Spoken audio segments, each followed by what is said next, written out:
अच्छा, तो आज की क्लास के अंदर हम स्टार्ट करने वाले हैं हमारा न्यू टॉपिक माइस्क्यूएल के अंदर, जो कि आज है हमारा सबसे पहले डेटा टाइप्स। हमने लास्ट क्लास में क्या क्या पढ़ा था? हमने लास्ट क्लास में टाइप्स ऑफ कमांड्स पढ़े थे और रिलेशनल मॉडल डिस्कस किया था, ऐसा ही है। ठीक है। आज हम डेटा टाइप्स पढ़ेंगे। देखो, जिस तरह हम लोगों ने जावास्क्रिप्ट के अंदर डेटा टाइप्स पढ़े थे, डेटा टाइप्स आपको इसमें भी मिलते हैं। अच्छा, डेटा टाइप्स क्या होती हैं भाई? देखो, हम जिंदगी में जो कुछ बोलते हैं या हम लोग जो नॉलेज एक्वायर करते हैं, उसमें हमें डेटा को स्पेसिफिकली जज करने की जरूरत नहीं पड़ती। जैसे अगर तुमसे कोई तुम्हारी एज पूछे तो तुम नंबर में रिप्लाई करोगे। तुमसे तुम्हारा नाम पूछे तो तुम अल्फाबेट्स में रिप्लाई करोगे, वर्ड्स में रिप्लाई करोगे। अगर कोई सेंटेंस में बात पूछेगा तो सेंटेंस में रिप्लाई करोगे। अगर कोई तुमसे किसी प्रोडक्ट की प्राइस पूछेगा और अगर इसकी प्राइस पॉइंट नंबर में, तो तुम उसे डेसिबल में रिप्लाई करोगे। तो ये सारी डेटा की किस्में होती है, जिसको हम कहते हैं डेटा टाइप्स। क्या कहते हैं?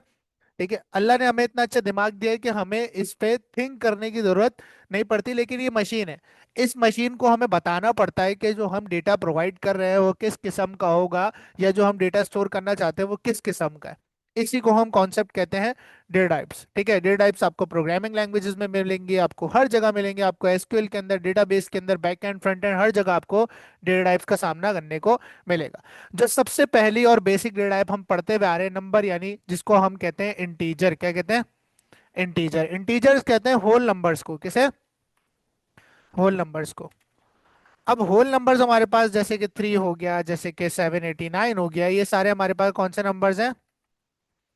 होल नंबर्स हैं। कौन से नंबर्स हैं? Whole numbers. इनको हम इंटीजर कहते हैं, जिसको हम एसक्यूएल में रिप्रेजेंट करते हैं आई एन टी यानी इंट से। किससे? ठीक है। तो ये हमारे पास इंटीजर हो गई पहली। उसके बाद हमारे पास जो आती है वो आती है टेक्स्ट। क्या आती है? अगर आपको कोई बहुत बड़ा लार्ज टेक्स्ट स्टोर करवाना है तो आप टेक्स्ट डेटा टाइप का यूज करोगे, इसमें कोई लिमिट नहीं होती। ठीक है। उसके बाद आपके पास आती है वारचार डेटा टाइप। कौन सी आती है? वारचार। ठीक है। वारचार बेसिकली बिल्कुल टेक्स्ट की तरह है। अच्छा, इसके अंदर ना स्ट्रिंग का कॉन्सेप्ट नहीं है, तो आप टेक्स्ट को स्ट्रिंग ही समझ सकते हो। क्या समझ सकते हो? स्ट्रिंग। ठीक है। जितने भी अल्फाबेट से रिलेटेड जो अल्फाबेट्स और अल्फान्यूमेरिक कैरेक्टर्स होते हैं वो किस में आ गए हमारे पास? टेक्स्ट में आ गए। ठीक है। स्ट्रिंग नहीं बोलते एसक्यूएल के अंदर, स्ट्रिंग कोई डेटा टाइप नहीं है। ठीक है। टेक्स्ट कहते हैं, या फिर हमारे पास होती है वारचार। अब वारचार और टेक्स्ट दोनों सिमिलर है, बस इसमें फर्क ये है कि टेक्स्ट में कोई लिमिट नहीं होती और वारचार में लिमिट होती है। वारचार में आप मैक्सिमम लिमिट रख सकते हो 256 कैरेक्टर्स की। कितनी? बेसिकली ये होता है कि भाई आप फॉर एग्जांपल आप एक टेबल के अंदर कॉलम बना रहे हो ईमेल का।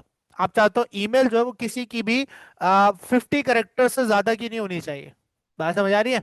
50 कैरेक्टर समझ आ रहा है? इसके अंदर एक एक जो अल्फाबेट है वो करेक्टर है। Space is also a character, space भी एक करेक्टर होता है। आप चाहते हो भाई 50 कैरेक्टर से ज्यादा ना हो, तो आप उस कॉलम पे डेटा टाइप का यूज करोगे वारचार। कौन सी? वारचार की फुल फॉर्म होती है variable character length. Full form इसको कहते हैं वेरिएबल करेक्टर लेंथ। ठीक है। तो वारचार का हम यूज कर सकते हैं। वारचार की जो मैक्सिमम लेंथ है वो है 256 कैरेक्टर्स। अगर आपको इससे ज्यादा रखवानी है तो फिर हम कहाँ जाते हैं? टेक्स्ट पे शिफ्ट हो जाते हैं। कहाँ शिफ्ट हो जाते हैं? टेक्स्ट पे। तो वारचार में लिमिट होती है और टेक्स्ट में लिमिट नहीं होती। टेक्स्ट लार्जर टेक्स्ट के लिए यूज होता है। किसके लिए? लार्जर स्ट्रिंग्स के लिए। ठीक है। और लिमिटेड स्ट्रिंग्स के लिए आप varchar का यूज करते हो। अच्छा, इसमें जो अब इसमें आप 256 कैरेक्टर्स तो रख सकते हो, लेकिन जब आप इसके अंदर लिमिट लगा रहे होगे तो उसके अंदर आप 255 तक ही दे सकते हो। अब सर 255 तक क्यों? 56 कहाँ गया? 56 कहाँ गया? बेसिकली इसमें कॉन्सेप्ट है 0 to 255। ये कितने हो गए? 256 हो गए। कितने हो गए? 250। तो इसमें जीरो भी काउंट होता है। ठीक है। तो आप जब लिख रहे होगे, जब डेटा दे रहे होगे, तो आप मैक्सिमम दे सकते हो 255 तक, लेकिन वो काउंट कितना होगा? 256, क्योंकि जीरो भी उसमें इंक्लूडेड है। डन है। तो ये आपके पास स्ट्रिंग्स के लिए यूज होते हैं। टेक्स्ट आपके पास लार्जर स्ट्रिंग्स के लिए और वार्चर आपके पास लिमिटेड स्ट्रिंग्स के लिए। अच्छा, वार्चर ना कुछ इस तरह आपके पास फंक्शन टाइप होता है, जिसके अंदर आप इस तरह से लेंथ देते हो। बेसिकली इसके जो राउंड ब्रैकेट है उसके अंदर लेंथ जाती है। ठीक है। ये नॉर्मली टेक्स्ट ही लिखते हैं, इसको भी इंट ही लिखते हैं, लेकिन वार्चार में हम लोग राउंड ब्रैकेट लगाते हैं और उसके बीच में हम क्या लिखते हैं? लेंथ लिखते हैं कि कितने करेक्टर्स हमें लेंथ देनी है। उसके बाद हमारे पास कौन सी है? अच्छा, उसके बाद हमारे पास आती है टाइनी इंट। क्या आती है? Tiny int. ठीक है। टाइनी इंट भी आपके पास एक ऐसी डेटा टाइप है जो कि मैक्सिमम 256 डिजिट्स तक स्टोर करती है। कितना? 256 डिजिट्स तक। देखो जैसे फॉर एग्जांपल मेरे पास एक टेबल में कॉलम है एज का। किसका? एज का। अब 256 डिजिट्स भी कितने ज्यादा होते हैं, सोच सकते हो? 256 डिजिट्स, पता नहीं कितने क्वाड्रिलियन, पता नहीं कहाँ पहुंच जाएगा। बात समझ आ रही? तो ऐसा डेटा या ऐसा इंटीजर जो कि छोटा है, जैसे एज ले ली एक बंदे की, एक बंदे की एज हद हद मार के भी 150 साल लगा लो आप। कितने लगा लो? 150 साल लगा लो, ये भी बहुत ज्यादा कह दी। बेचारा तो आजकल तो 90 पे ही काम हो जाता है लोगों का। ठीक है, तो ऐसे इंटीजर्स जो कि आपको पता है कि उस टेबल के कॉलम के अंदर छोटे ही रहेंगे, उसकी कोई बड़ी वैल्यू नहीं हो सकती, तो उधर हम लगा रहे होते हैं इंटीजर की जगह टाइनी इंटीजर। क्या लगाते हैं? टाइनी इंटीजर, जो सिर्फ 256 डिजिट्स तक स्टोर करता है, और जो इंटीजर होता है वो इससे काफी ज्यादा बड़ा होता है।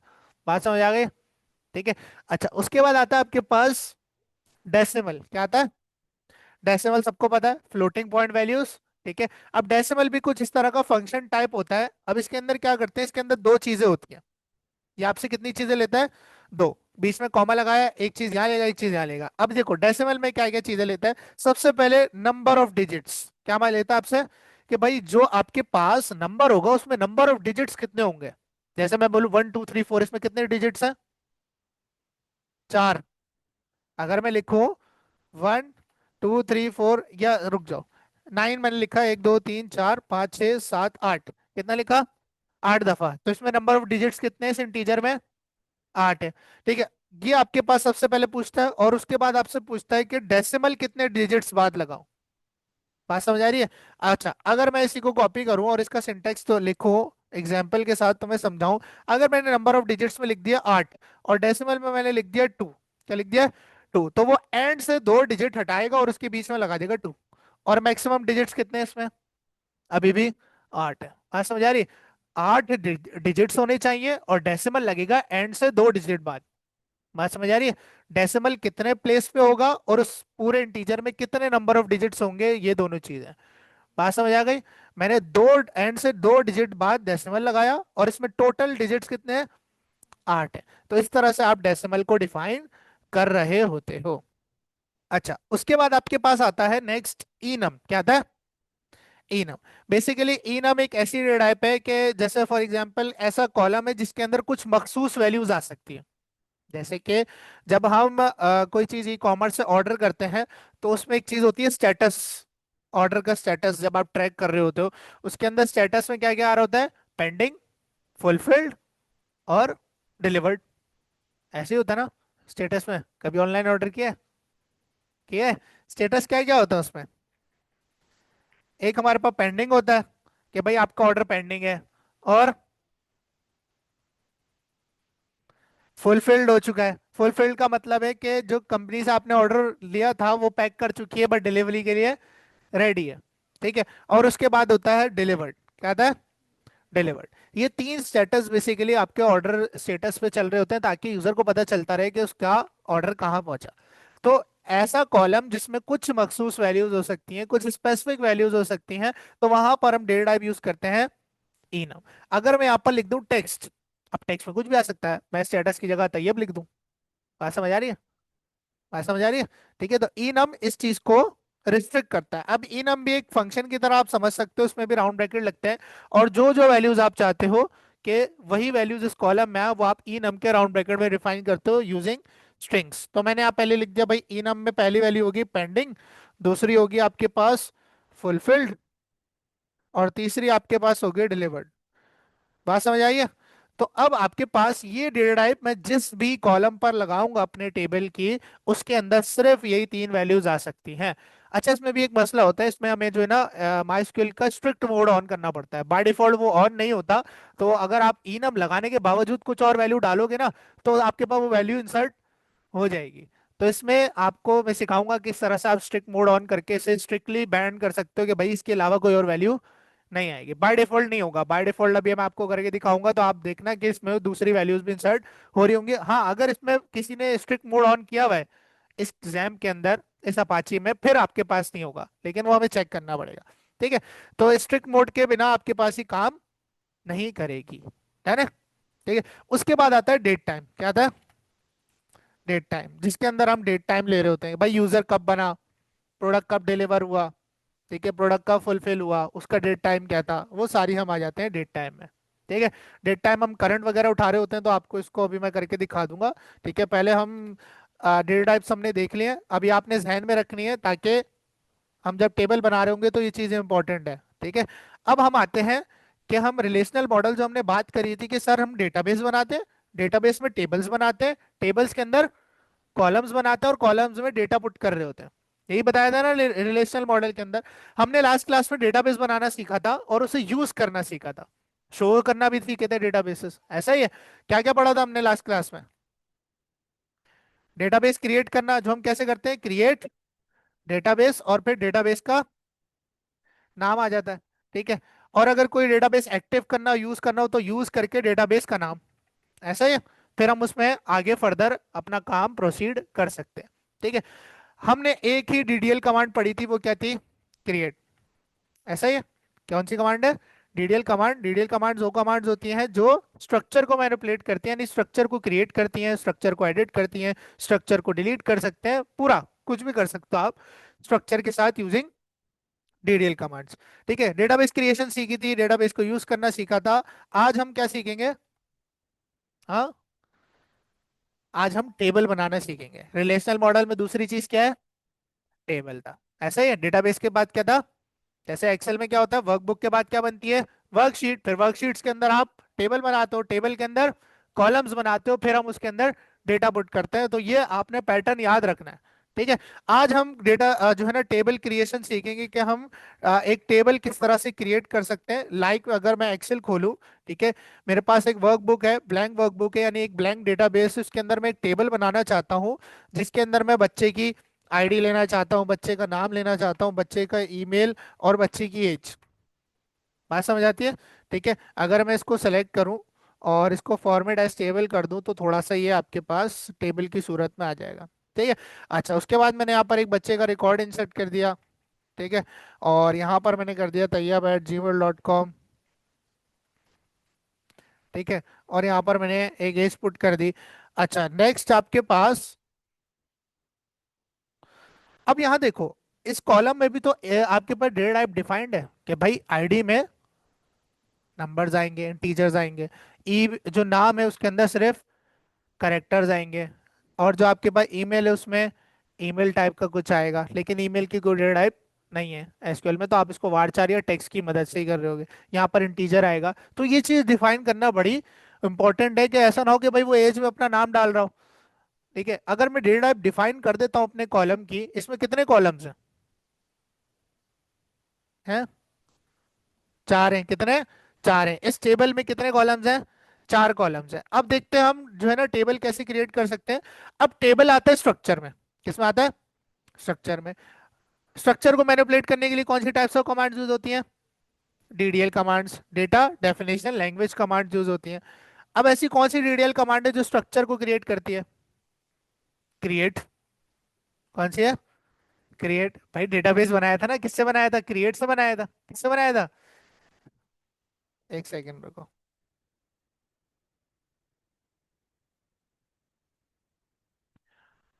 हम लोग जो है ना भूल गए। हम लोगों ने डीडीएल कमांड देखी थी ना, स्ट्रक्चर को मैनिपुलेट करने के लिए काम आती है। देखो, क्रिएट सबसे पहले डीडीएल कमांड है जो हमने लास्ट क्लास में पढ़ी थी, क्रिएट्स डेटाबेस और इट्स ऑब्जेक्ट्स। अब ये रेफरेंस दे रहा है, जो बाकी की चीजें जैसे टेबल हो गया, व्यूज हो गए, ट्रिगर्स हो गए, ये सारे उसके ऑब्जेक्ट्स होते हैं, डेटाबेस के क्या होते हैं, ऑब्जेक्ट्स। और टेबल को हम दूसरे लफ्जों में क्या कहते हैं, मैंने आपको बताया था, एसक्यूएल लैंग्वेज में हम टेबल को क्या कहते हैं, एंटिटी। क्या कहते हैं, एंटिटी, बताया था, दो बार बोला था कि याद कर लेना इसको। टेबल को हम एसक्यूएल लैंग्वेज में क्या कहते हैं, एंटिटी। ठीक है, एंटिटी बोलो टेबल बोलो एक ही बात है। ठीक है, जो क्रिएट कमांड है वो क्या करती है, आपका डेटाबेस क्रिएट करती है या फिर उसके ऑब्जेक्ट्स। अब उसके ऑब्जेक्ट्स में क्या क्या आ जाता है, सबसे पहले टेबल आ जाता है, इंडेक्सेस आ जाते हैं, फंक्शंस, इसमें भी फंक्शंस बनते हैं। ठीक है, प्रोग्रामिंग से जान नहीं छूटी अभी। व्यूज बनते हैं, स्टोर प्रोसीजर्स बनते हैं और ट्रिगर्स बनते हैं। ठीक है, और इन्हीं डीडीएल कमांड से एक ड्रॉप है। ठीक है, दूसरी आपके पास जो करती है इन ऑब्जेक्ट्स को डिलीट। बात समझ आ रही है? ठीक है, अगर आपको टेबल डिलीट करना है, आपको डेटाबेस डिलीट करना है, या आपको फंक्शन डिलीट करना है, इंडेक्सेस डिलीट करने हैं, तो हम कौन सी डीडीएल कमांड का यूज करेंगे, ड्रॉप का, किसका, ड्रॉप का, ठीक है। डिलीट नहीं, ड्रॉप। ठीक है, तो हम तो अभी क्रिएशन की बात कर रहे हैं, बनेगा तो डिलीट होगा ना सर। तो हमने डेटाबेस क्रिएट करना सीखा था, हमने किससे किया था? क्रिएट कमांड से। किससे? क्रिएट कमांड से। ठीक है, इसको इंग्लिश का वर्ड नहीं समझना है, ये क्लॉजेज होते हैं, ठीक है, बड़े इंपॉर्टेंट होते हैं, इनको ऐसे ही लिखना होता है आपने। अब हम लोग आज टेबल क्रिएशन सीखेंगे। टेबल बनाने के लिए, जैसे डेटाबेस बनाने के लिए क्या लिखा था? Create database. टेबल बनाने के लिए लिखते हैं हम क्रिएट टेबल। क्या लिखते हैं? Create table. उसके बाद टेबल का नाम जो भी हम रखना चाहते हैं, जैसे मैं एक टेबल का नाम रख दूं स्टूडेंट, मैं रख दूं एम्प्लॉयज, मैं कुछ भी रख सकता हूँ, एप टैग रख दूं, कुछ भी रख दूं। बात समझ आ रही है? ठीक है। अच्छा, इसके बाद ये इनफ नहीं होता। आपको एसक्यूएल कहता है कि भाई जब आप टेबल बना रहे हो, उसी वक्त टेबल बनाते हुए आप मुझे कॉलम्स भी बताओगे कि उस टेबल के अंदर कॉलम्स क्या होंगे। बात समझ आ रही है? अगर आप इतनी कमांड चलाओगे टर्मिनेटर लगा के, तो आपको मिलेगा एरर, बोलेगा भाई टेबल बना के क्या करूं, कॉलम्स ही नहीं है। ठीक है, तो टेबल बनाते हुए कॉलम्स देना लाजमी है। है ना? तो आपने कॉलम्स लाजमी देने। अब इसका सिंटेक्स क्या? आपने जैसे टेबल नेम रखा, उसके आगे आपने लगाने राउंड ब्रैकेट। क्या लगाओगे?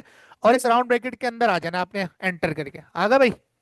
ठीक है, अब इसका सिंटेक्स देखो। अब आप इस राउंड ब्रैकेट के बीच में इस टेबल के कॉलम्स डिफाइन करोगे। क्या डिफाइन करोगे? कॉलम्स। आप सबसे पहले कॉलम वन का नाम लिखोगे। क्या लिखोगे? जो आपका पहला कॉलम है उसका नाम, जैसे आईडी हो सकता है बच्चे की, बच्चे का नाम हो सकता है, नेम, स्टूडेंट आईडी। सिंटेक्स लिख रहा हूँ ये मैं, इसको ऐसे नहीं लिखना, सिंटेक्स लिख के बता रहा हूँ कि कॉलम वन का जो भी नाम रखना चाहते हो उसका नाम आपने रख दिया। कोई डबल कोट्स कुछ नहीं लगाना, सीधा सीधा नाम रखना है। अच्छा, इसके अंदर कुछ रूल्स। कॉलम का नेम कभी नंबर से शुरू नहीं होगा, कॉलम के बीच में कभी स्पेस नहीं होगा, कॉलम के नाम के बीच में कोई स्पेशल कैरेक्टर नहीं आएगा। बस आप यूज कर सकते हो अंडरस्कोर का। हाइफन यूज करोगे एरर मिलेगा, डॉलर यूज करोगे एरर मिलेगा। तो आप सेपरेट करने के लिए क्या यूज कर सकते हो? अंडरस्कोर यूज कर सकते हो। और हमेशा कॉलम का नाम अल्फाबेट से शुरू होगा। किससे शुरू होगा? अल्फाबेट से। डन है?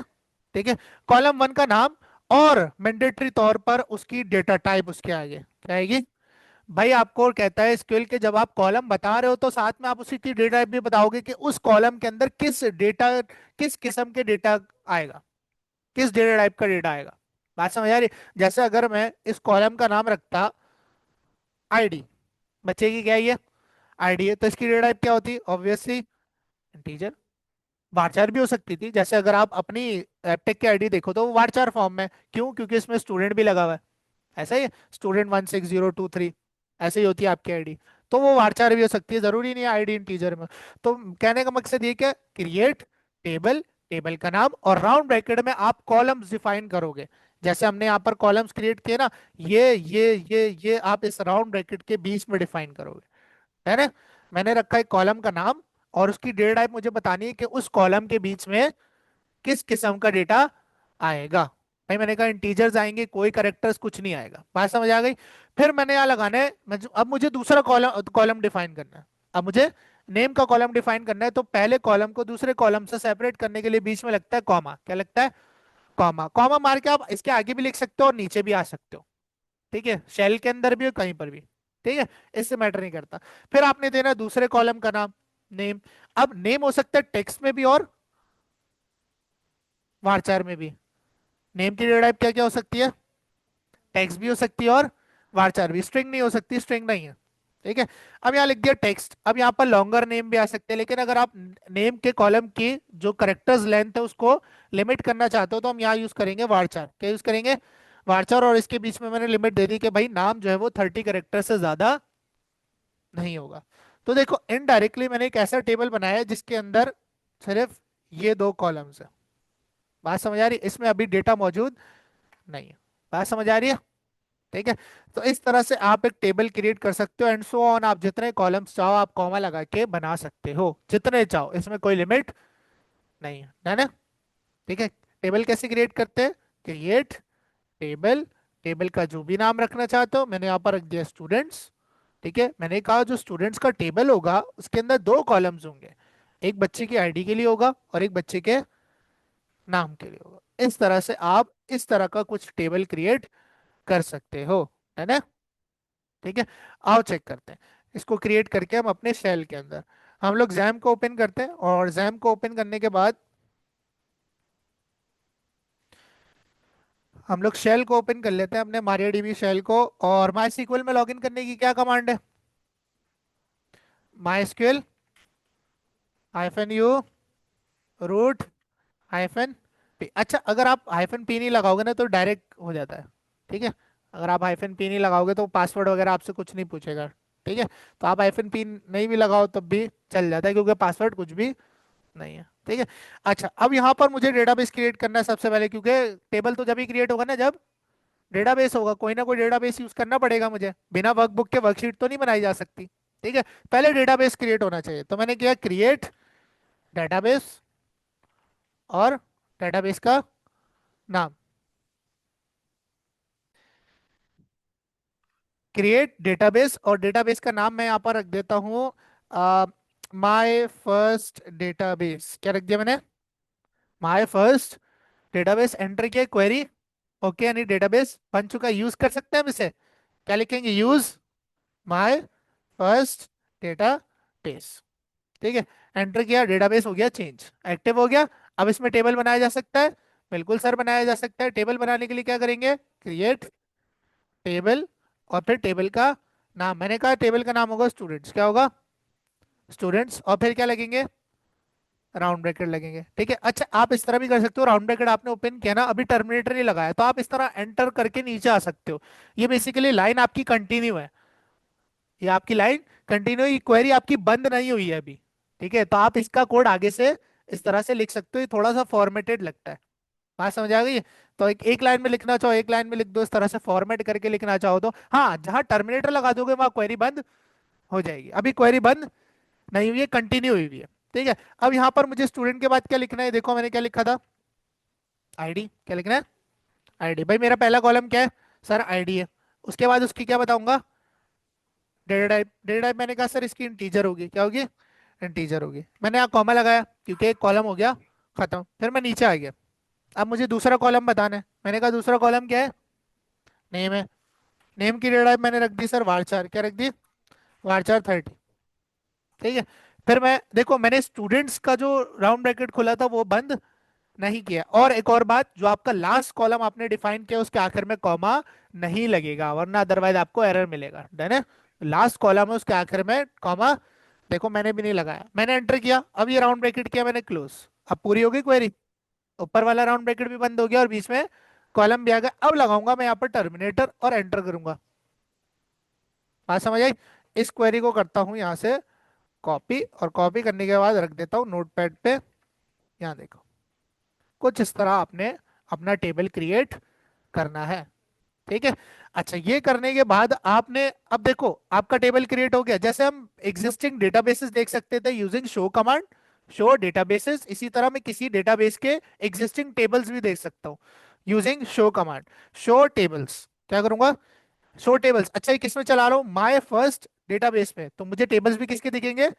माय फर्स्ट डेटाबेस के। तो देखो इसमें कितने डेटाबेस बने हुए हैं? एक बना हुआ है जिसका नाम क्या है? इसका नाम क्या है? स्टूडेंट्स। अच्छा, अब यहां पर एक और चीज आती है कि अगर आप किसी भी टेबल के स्ट्रक्चर को देखना चाहते हो, क्या देखना चाहते हो? स्ट्रक्चर को। स्ट्रक्चर से मुराद है कि भाई उस टेबल के अंदर कौन कौन से कॉलम्स हैं, यानी कौन कौन सी फील्ड्स हैं, उन पे कौन कौन सी डेटा टाइप्स लगी हुई हैं, उनके ऊपर कोई कीज लगी हुई है नहीं की लगी हुई है, वो नल हो सकती है न नल हो सकती है, ये सारी डिस्क्रिप्शन अगर आप देखना चाहते हो तो उसके लिए हमारे पास जो कमांड आती है वो है आपके पास डिस्क्राइब। किसकी कमांड आती है? डिस्क्राइब। डिस्क्राइब लिख के अगर आप किसी भी टेबल का नाम लिखते हो तो आपको उसका पूरा का पूरा स्ट्रक्चर मिल जाता है। क्या मिल जाता है? उसका स्केलेटन, कि भाई वो टेबल किस तरह से बना है, उसमें क्या क्या फील्ड्स हैं, उसकी क्या क्या डेटा टाइप्स उस फील्ड्स पे लगी हुई है, वगैरह वगैरह। तो यहाँ पर लिखता हूँ मैं डिस्क्राइब। क्या लिखता हूँ? डिस्क्राइब करो किसे? स्टूडेंट्स को। किसको? भाई मेरे टेबल का नाम क्या है? स्टूडेंट्स। यहाँ पर मैंने टर्मिनेटर किया, देखो मेरे पास पूरे का पूरे जो है ना स्ट्रक्चर आ गया कि भाई फील्ड कौन कौन सी है, आईडी और नेम है। जो आईडी उसकी डेटा टाइप क्या है? इंटीजर है। और जो नेम है उसकी डेटा टाइप क्या है? varchar है, नल, यानी कि यस यस हुआ हुआ है। यानी कि अगर मैं इसके अंदर डेटा पुट करूं और खाली भेज दूं, यानी कि कुछ भी पुट ना करूं, जब भी रिकॉर्ड इंसर्ट हो जाएगा, जो कि अच्छी चीज नहीं है, इसको हम आगे चल के रिजॉल्व करेंगे कि हमारे पास कोई भी कॉलम खाली नहीं होना चाहिए। भाई आप क्यों खाली डेटा भेज रहे हो? मैंने एम्प्टी स्ट्रिंग भेज दिया, गलत हो गया ना? ये तो कोई नाम नहीं भेजा उसने, फिर भी रिकॉर्ड इंसर्ट हो रहा है, तो ये नल का मतलब है यस के वो खाली हो सकती हैं, अगर कोई रिकॉर्ड पुट करे खाली तो वो इंसर्ट हो जाएगा। तो ये बता रहा है। कीज आगे चल के पढ़ेंगे। डिफॉल्ट देखो नल आ रही है, बाय डिफॉल्ट क्या है ये? नल होगी, खाली होगी। और एक्स्ट्राज वगैरह ये सारी चीजें हम आगे पढ़ेंगे, की और एक्स्ट्राज क्या होते हैं। ठीक है, तो इस तरह से आप किसी भी टेबल का स्ट्रक्चर आसानी से देख सकते हो कि उसमें कौन कौन सी फील्ड्स है वगैरह वगैरह। ठीक है, ये तो हो गई स्ट्रक्चर देखने की बात। अब हमने क्या सीखा कि हमने एक टेबल क्रिएट करना सीखा और उसका स्ट्रक्चर देखा कि किस तरह से हम देख सकते हैं। बात समझ आ गई? ठीक है। अच्छा, अगर मुझे टेबल और डेटाबेस डिलीट करना है, क्या करना है? टेबल और डेटाबेस डिलीट करना है। डिलीट के लिए कौन सी कमांड थी, यहाँ पढ़ी थी अभी? ड्रॉप। ठीक है, ड्रॉप आपके पास किस लिए यूज होती है?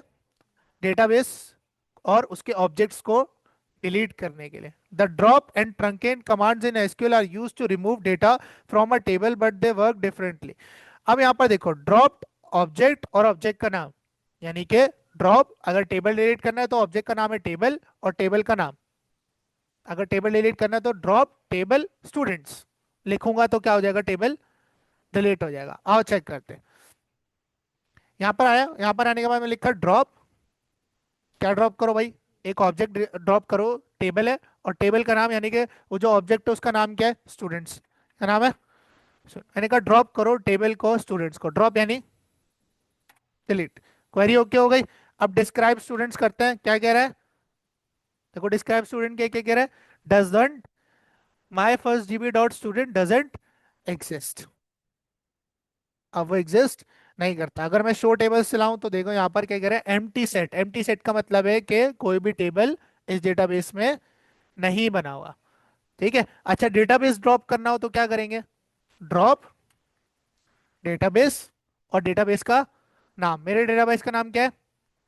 My first database. ठीक है, एंटर किया, क्या कह रहा है? क्वेरी ओके, देखो नन आ गया, हट गया डेटाबेस। ठीक है, अगर मैं शो डेटाबेसेस करूं तो उसके अंदर मेरा ये डेटाबेस नहीं आ रहा होगा। यहाँ पर देख लो, कहीं पर भी मेरे पास वो डेटाबेस नहीं आ रहा। डन है? ठीक है, तो डेटाबेस क्रिएट करना सीखा, टेबल क्रिएट करना सीखा, उसमें कॉलम्स और उसकी डेटा टाइप्स डिफाइन करना सीखी। डेटा पे अभी हम आए नहीं है, अभी तो हम ऑब्जेक्ट्स यानी स्ट्रक्चर में ही घूम रहे हैं कि स्ट्रक्चर कैसे बनेगा रिलेशनल मॉडल का। डेटा पे तो अभी हम आए नहीं है, वो तो डीएमएल कमांड से होगा, वो हम आगे चल के पढ़ रहे होंगे। ठीक है, और हमने डेटाबेस और टेबल्स को ड्रॉप करना सीखा। ठीक है, बात समझ आ गई?